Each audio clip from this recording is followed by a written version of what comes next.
नमस्कार दोस्तों, जय जोहार। मैं कौशल तिवारी और बीनिया संध्या में आपका स्वागत है। जो लोग कहते थे कि 500 रुपए लीटर हो जाएगा पेट्रोल का दाम, तब भी हम मोदी को ही वोट देंगे।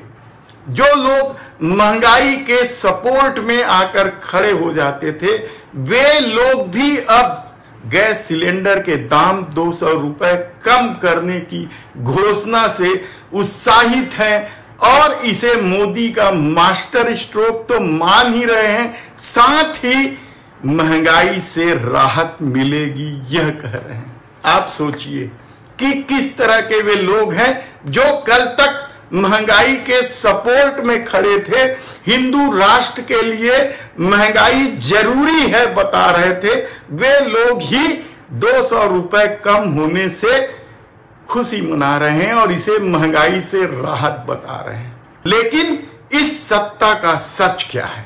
इस सत्ता का एक ही सच है, झूठ बोलो, अफवाह उड़ाओ, नफरत फैलाओ और अपनी राजनीति साध लो। शायद यही वजह है कि जिन लोगों ने अपनी आंखों में धर्म और राष्ट्रवाद का पट्टा बांध रखा है या पट्टी बांध रखी है, उन लोगों को ही यह दिखाई नहीं देता कि इस दौर में मोदी सरकार किस तरीके से गजब ढा रही है, किस तरीके से मित्र प्रेम में देश की संपत्तियों को सौंप रही है, किस तरीके से खून में बिजनेस बताकर मुनाफा वसूल रही है और लोगों का जेब काट रही है।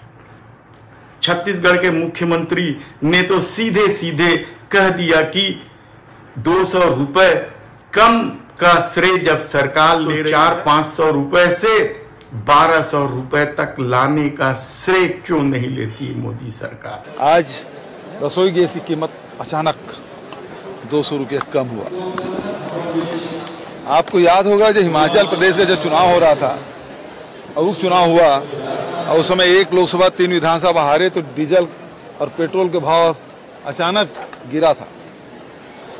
लेकिन एक बात मुझे पूछनी है भारतीय जनता पार्टी के लोगों से, ये रेट बढ़ता है तब बोलते हैं कि ये मार्केट से जुड़ा हुआ है, तो कभी 1 रुपया, कभी 10 रुपया, कभी 50 रुपये, इस प्रकार से बढ़ते बढ़ते 400 का सिलेंडर 1200 रुपये पहुंचा। और ये गिराने वाला काम कौन करता है? बढ़ाने वाले तो मार्केट का नाम ले देते हैं, लेकिन 200 रुपये कम किया, इसका फैसला किसने किया? तो जो घटा रहा है वही बढ़ा रहा है। और फिर पहले 400 का 1200 कर लो, उसके बाद 200 रुपये घटा दो। तो ये तो व्यापारियों जैसी बात है। दीपावली समय बोलते हैं ना 50% छूट, 20% छूट, ये उसी प्रकार से पहले 1200 कर लिए, अब 200 रुपये छूट। तो ये तो ठगने वाला काम है। लेकिन इस दौर में जब झूठ और अफवाह के सहारे नफरत की राजनीति को हवा दी जा चुकी है, तब उन लोगों को यह सब नहीं दिखाई देता कि किस तरीके से महंगाई से आम आदमी का जीवन नारकी होता जा रहा है। उन्हें यह भी दिखाई नहीं देता कि किस तरीके से लगातार पैसेंजर ट्रेनें रद्द की जा रही है, कभी मेंटेनेंस के नाम से तो कभी कुछ और नाम से। और छत्तीसगढ़ जैसा राज्य जो विरल रूप से फैला हुआ है, वहां ट्रेन यातायात ही महत्वपूर्ण साधन है और गरीबों और आम लोगों के लिए यह बेहद जरूरी चीज। कभी भी ट्रेन बंद हो जाना, रुक जाना, क्या यह सत्ता की दादागिरी नहीं? मोदी सरकार लगातार छत्तीसगढ़ के साथ अन्याय कर रही है। छत्तीसगढ़ की यात्री सुविधाओं को लगातार बाधित किया जा रहा है। पिछले लगभग 1 साल से छत्तीसगढ़ से गुजरने वाली ट्रेनों को या तो कैंसिल कर दिया जाता है या फिर उन ट्रेनों के रूट को चेंज कर दिया जाता है या ट्रेनों को लंबे समय के लिए स्थगित कर दिया जाता है। वर्तमान में जब त्योहारी सीजन चल रहा है, तब भी लगभग 24 से अधिक ट्रेनों को फिर से एक बार रद्द करने का निर्णय लिया गया है। यह मोदी सरकार की छत्तीसगढ़ के प्रति सौतेले रवैये को दिखाता है और यह दुर्भाग्यजनक है कि राज्य में भारतीय जनता पार्टी के 9 सांसद हैं, लेकिन किसी ने भी आज तक प्रधानमंत्री के समक्ष इस बात को उठाने की हिम्मत नहीं दिखाई है। यकीनन है इस दौर में बहुत कुछ देखा है लोगों ने कि किस तरीके से उत्तर प्रदेश में एक यादव लड़का जो बस कंडक्टर था, नमाज पढ़ने की इजाजत दे देता है, बस कुछ देर रुक जाती है, उसे नौकरी से निकाल दिया जाता है और वह आत्महत्या करने के लिए मजबूर हो जाता है। लेकिन तृप्ता त्यागी के खिलाफ कार्रवाई नहीं होगी। अमरमणि त्रिपाठी को समय पूर्व रिहाई कर दी जाएगी, लेकिन ढिंढोरा पीटा जाएगा कि योगी सरकार माफियाओं के खिलाफ। हमने बताया कि किस तरीके से आंखों में पट्टी बंधे लोगों को दिखाई नहीं देता कि समूची भारतीय जनता पार्टी बलात्कारियों के साथ खड़ी। उन्हें यह भी दिखाई नहीं देता कि किस तरीके से भ्रष्ट लोगों को धमकाकर अपनी पार्टी में लाया जाता है। लेकिन राजनीति अपने ढंग से साधनी है और यही वजह है कि अमित शाह तीसरी बार छत्तीसगढ़ आ रहे हैं तो मुख्यमंत्री भूपेश बघेल कटाक्ष करते हैं। तो भैया 2 बार आए हैं, शाम को आते हैं, सुबह चले जाते हैं, किसी को पता नहीं चलता।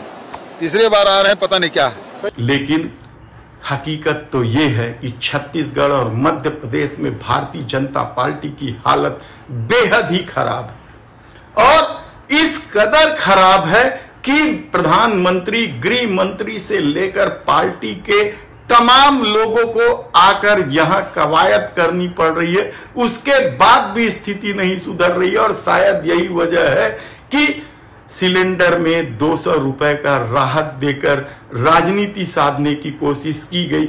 आप खुद सोचिए कि 900-1000 रुपए का सिलेंडर कैसे सस्ता माना जाए। लेकिन धर्म और राष्ट्रवाद की पट्टी बांध चुके लोगों को यह सब कुछ नहीं दिखाई देगा और किस तरीके से परिवारवाद भी चलाया जा रहा है छत्तीसगढ़ में। जिन 21 टिकटों की घोषणा की गई है उसमें से एक टिकट डॉक्टर रमन सिंह के भांजे को मिली है, तो दूसरी टिकट जहां अमित शाह जा रहे हैं सरायपाली, वहां पूर्व सांसद भूषण लाल जांगड़े की सुपुत्री सरला कोसरिया को दी गई है। यानी परिवारवाद को गाली भी देंगे और टिकट भी देंगे, भ्रष्टाचारियों को जेल भेजने की धमकी भी देंगे और उप मुख्यमंत्री भी बनाएंगे।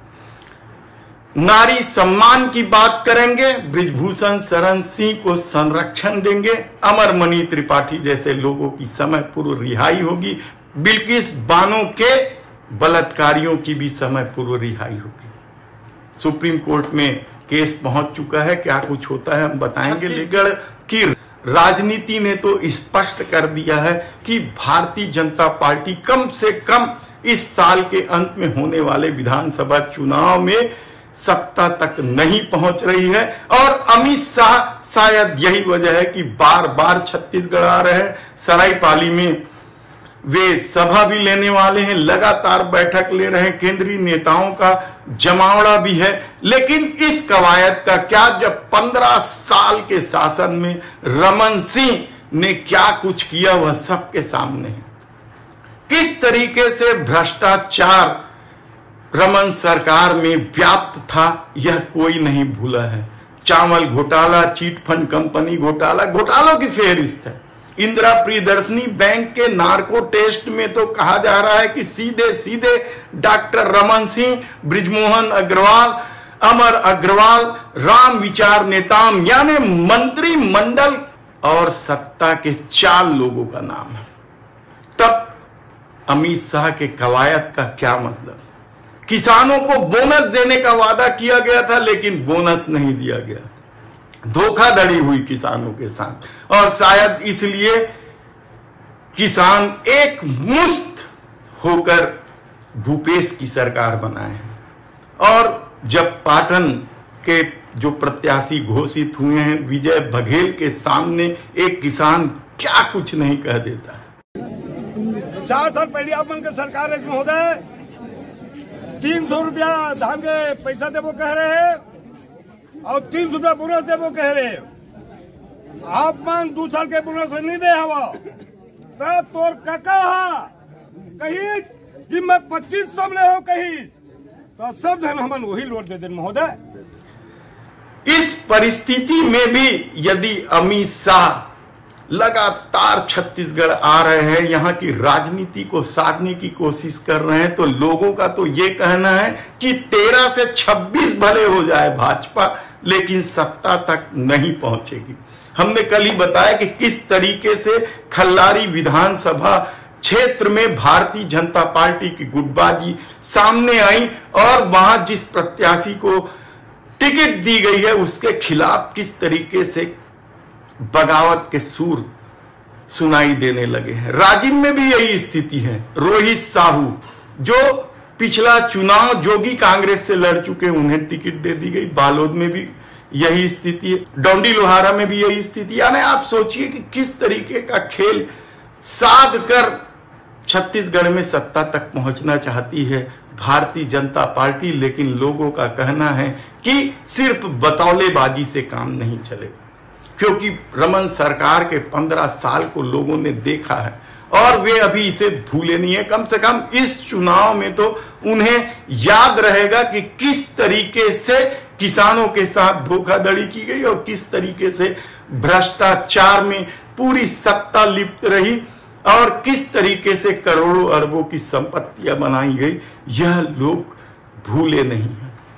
लेकिन अमित शाह कवायद कर रहे हैं, शायद उन्हें मालूम है कि छत्तीसगढ़ भले न जीते, लेकिन वे शायद 2024 की तैयारी कर रहे हैं और उसी खेल में लगे हैं, यह भी कहा जा रहा है। और जब आरएसएस के मुखपत्र ने ही कह दिया है कि इस छवि के भरोसे चुनाव नहीं जीता जा सकता, यानी खुद आरएसएस को भरोसा नहीं है, तो जनता कैसे भरोसा करेगी।